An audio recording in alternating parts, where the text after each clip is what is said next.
chapter 5. King Belshazzar gave a great banquet for 1,000 of his nobles and drank wine with them.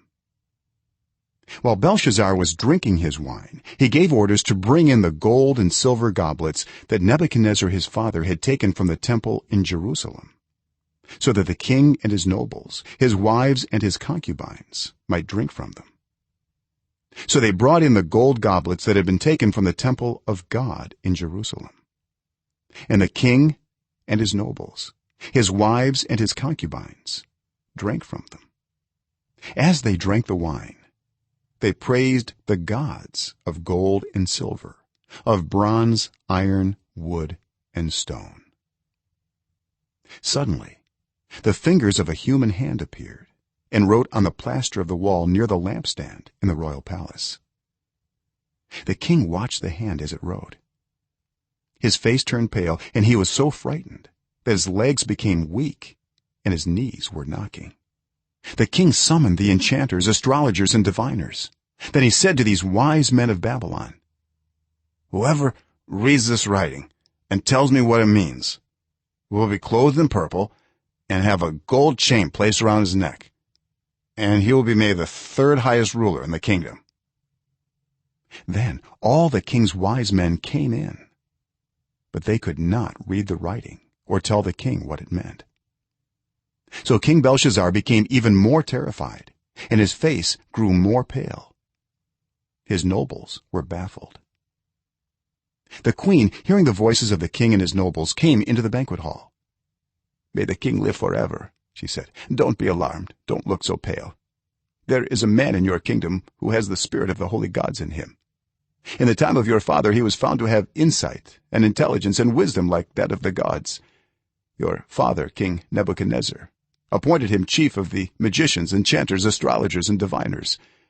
He did this because Daniel, whom the king called Belteshazzar, was found to have a keen mind and knowledge and understanding, and also the ability to interpret dreams, explain riddles, and solve difficult problems. Call for Daniel, and he will tell you what the writing means." So Daniel was brought before the king, and the king said to him, "Are you Daniel, one of the exiles my father the king brought from Judah? I have heard that the spirit of the gods is in you, and that you have insight, intelligence, and outstanding wisdom. The wise men and enchanters were brought before me to read this writing and tell me what it means, but they could not explain it. Now I have heard that you are able to give interpretations and to solve difficult problems. If you can read this writing and tell me what it means, you will be clothed in purple and have a gold chain placed around your neck, and you will be made the third highest ruler in the kingdom." Then Daniel answered the king, "You may keep your gifts for yourself and give your rewards to someone else. Nevertheless, I will read the writing for the king and tell him what it means. Your Majesty, the Most High God gave your father Nebuchadnezzar sovereignty and greatness and glory and splendor. Because of the high position he gave him, all the nations and peoples of every language dreaded and feared him. Those the king wanted to put to death, he put to death. Those he wanted to spare, he spared. Those he wanted to promote, he promoted, and those he wanted to humble, he humbled. But when his heart became arrogant and hardened with pride, he was deposed from his royal throne and stripped of his glory. He was driven away from people and given the mind of an animal. He lived with the wild donkeys and ate grass like the ox, and his body was drenched with the dew of heaven, until he acknowledged that the Most High God is sovereign over all kingdoms on earth and sets over them anyone he wishes. But you, Belshazzar, his son, have not humbled yourself, though you knew all this. Instead, you have set yourself up against the Lord of heaven. You had the goblets from his temple brought to you, and you and your nobles, your wives and your concubines drank wine from them. You praised the gods of silver and gold, of bronze, iron, wood, and stone, which cannot see or hear or understand.